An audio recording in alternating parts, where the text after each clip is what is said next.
All right, welcome back to another episode of Split the Difference. Today, we are going to try something new.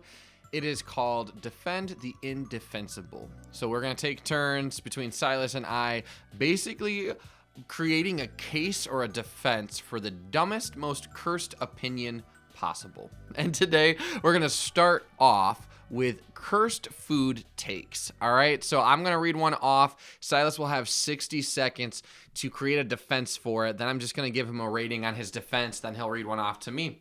All right, you ready? Yeah, and make sure too, guys, to comment down below and just let us know what you would rate it. Like maybe my argument was James said it's a 1 out of 10, and maybe you thought it was a 10 out of 10. That probably will happen. It probably won't happen. So make sure you guys comment down below and let me know if I was just amazing, incredible. But All yeah, right, I'm ready. Let's do it. Okay. First cursed food take. Gas station sushi is the peak of fine dining. 60 seconds starts now. Okay, the reason that gas station sushi is the best is because one thing, it's going to be cheap. You know that for a fact. It's not going to be as expensive as sushi at like a restaurant would be.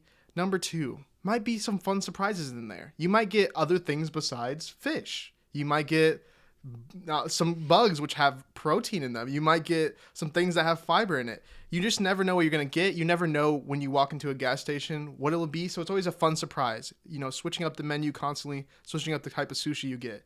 Number three, who really is in the mood to just go to a store and get sushi? You're at the gas station. You're already getting gas station. It's convenient. It's quick. You go in there. You get your sushi. You get your gas. You go home. And then guess what? You just have a good old time. You have fun.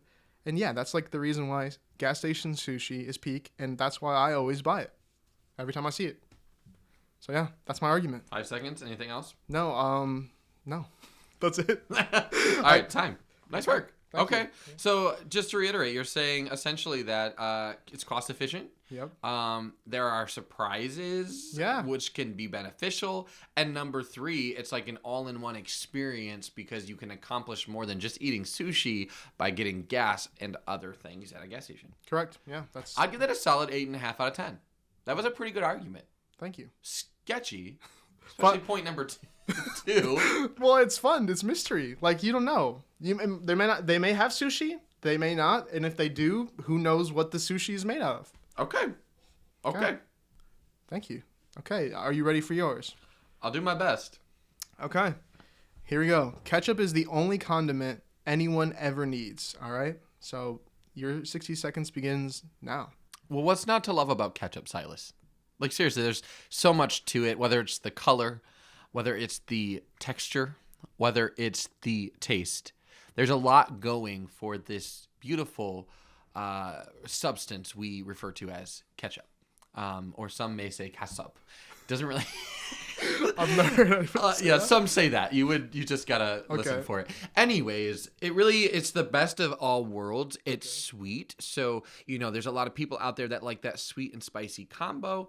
And so, like, if you are making a sandwich, if you are eating a hot dog, if you are eating macaroni and cheese, if you're eating a little bit of soup and you're just wanting a little bit of a sweet flavor to really brighten up the taste, ketchup really is the only one that makes sense. And tomatoes are good for you. And so I just think that it's the only condiment really ever needed. Time's up. Oh dang, I had my alarm on. I like your whole it's sweet because a lot of people like that sweet. It does go with a lot of things. You can eat ketchup with eggs, fries, like right. It's sweet and go on anything.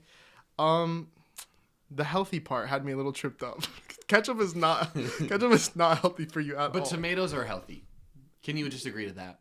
Tomatoes are healthy. That's correct. All right, cool. Okay. I mean, I'd give it a 7 out of 10.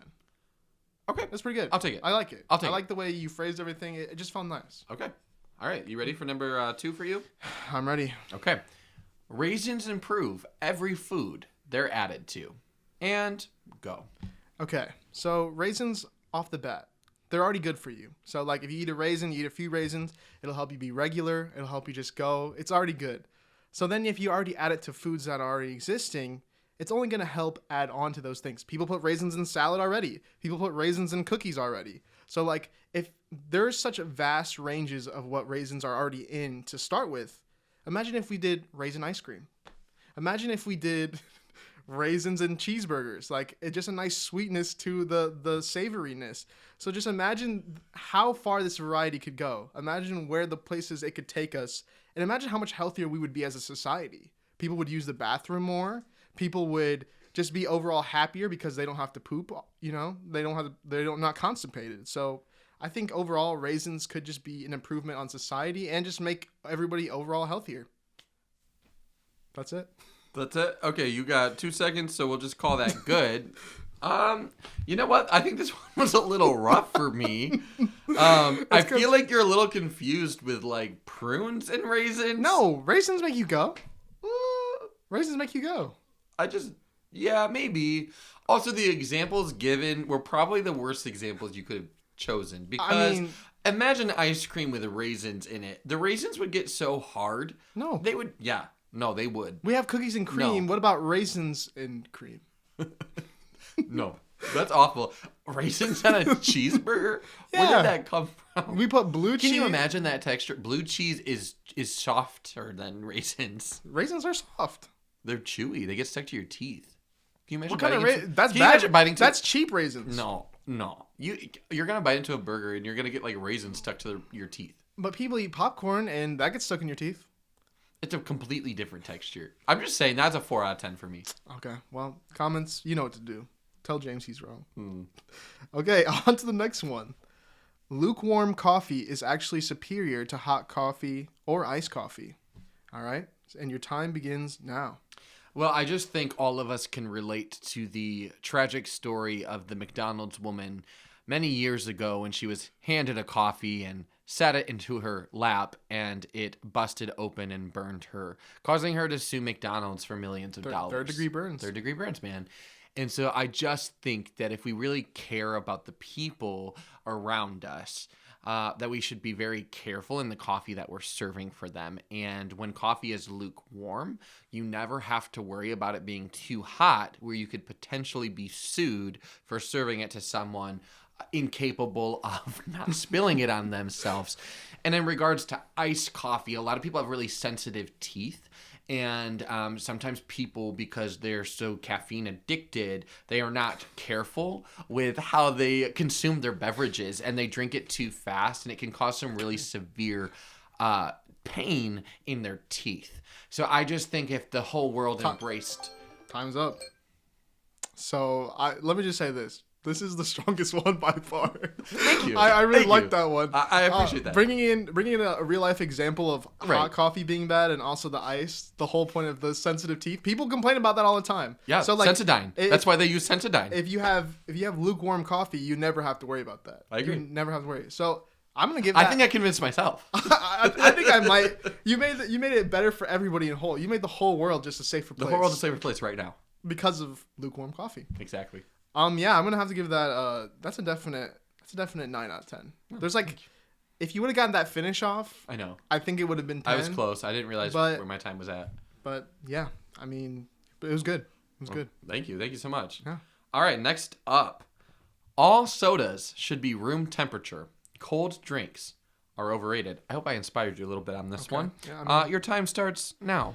So first off, cold drinks aren't actually good for you. So like when it's a warm summer day, when it's hot outside and you drink a cold drink, it's not great for you. Actually, the best temperature to drink any drink in general is lukewarm. So off the bat, it's just better for you, healthy. I'm obviously concerned about health. The raisins. We could put raisins in pop. we could anyways, but cold drinks, okay, first of all, you get ice at McDonald's. When you get a drink. Half of the drink is just ice. So get rid of the ice. The drink's already, it's like not cold, but it's not also like warm. That's a perfect temperature. Plus you get more drink. And imagine if you do this everywhere. We could just get lukewarm drinks, more drink, because that's all we care about. We don't care about it being cold. Guess what? Because then when you leave it in the car, you leave it somewhere, it's a summer day, the ice melts, it makes it all watery, it makes it gross, you water it down, and it's just overall just makes the drink worse. Time's up. There you go. And my timer's on too. Okay, so the first half was diabolical that you brought the raisins back up, and I was ready to score you a 0 out of 10. However, I did think you brought it back around when you started talking about just the fact that there's so many companies out there scamming us with the ice. They're scamming us. They're scamming us. And we're letting it happen. We're not doing anything about it. We're literally being robbed by just handing them our money. Yeah. So, like, I feel like you really brought it back around. You definitely brought the score back up for me. I think I'm still going to go with maybe like a 6 out of 10, only because, like, there is nothing worse than, like, a hot summer day and you, like, go out to your garage and you pick up a can of, like, Dr. Pepper and it just, like, tastes But that's so warm. sickeningly sweet. That's warm, though. This is some lukewarm action. Okay. If you had a lukewarm Okay. Dr. Pepper, you're not like, ugh. You're just like, Right. you're like, yeah, it's Okay. good. It's all right. Yeah, I'm indifferent about it, and that's what Yeah. lukewarm is. You're just indifferent. Indifference. And if you had a raisin in that Dr. Pepper, Back to zero. You had a raisin in that Dr. Pepper, Straight to jail. it would make it instantly better. But thank you guys so much for listening to this episode. Let us know what you would rate us down below. Would you give James a higher score? Maybe you give him a 10 out of 10. Would you rate my raisin argument a 10 out of 10? I know you would. Probably so not. Thank you so much for commenting that down below. I really appreciate whoever does that. But yeah, make sure to like, subscribe, and share with your friends. And just let us know what you guys think about the show. We really appreciate the support. And thank you guys so much. See you next time.